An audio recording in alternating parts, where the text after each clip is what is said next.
नबी करीम सल्लल्लाहु अलैहि वसल्लम की सुन्नत को साइंस ने सही साबित कर दिया। नबी करीम सल्लल्लाहु अलैहि वसल्लम ने सोने से कबल 3 मरतबा बिस्तर झाड़ने का हुक्म क्यों दिया? साइंसदानों ने तहकीक की तो नतीजे ने सबको हैरान कर दिया। इस्लाम एक मुकम्मल ज़ाब्ता हयात है और इसमें ज़िंदगी के हर पहलू से मुतल्लिक रहनुमाई मौजूद है।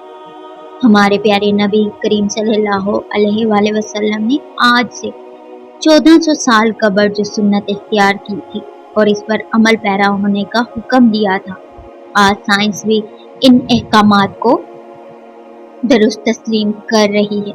नबी करीम सल्लल्लाहु अलैहि वसल्लम के अहकामात और सुन्नत से ये साबित है कि सोने से कबल अपने बिस्तर को 3 बार झाड़ लेना चाहिए। बज़ाहिर तो लगता है कि इस हुक्म का मकसद बिस्तर को कीड़े मकोड़ों या दीगर नुकसान दह चीज से साफ करना है, लेकिन साइंसी तहकीक में ऐसा होशरुबा इंकशाफ हुआ है कि आप भी दंग रह जाएंगे और बेख्तियार सुभान अल्लाह कह उठेंगे कि किस तरह नबी करीम सल्लल्लाहु अलैहि वसल्लम ने 1400 साल पहले ही अपनी उम्मत को बचाव की तदाबीर बता दी। साइंस के मुताबिक इंसानी जिस्म में मेटाबॉलिज्म का अमल 24 घंटे जारी रहता है, जिसके बायस हर पल सैकड़ों नए सेल बनते और पुराने टूटते हैं। हैरानकुन बात यह है कि सोने के कबल जिस्म में टूटने वाले सेल बिस्तर ही पर गिर जाते हैं, जो इंतहाई छोटे होने के सबब नजर नहीं आते।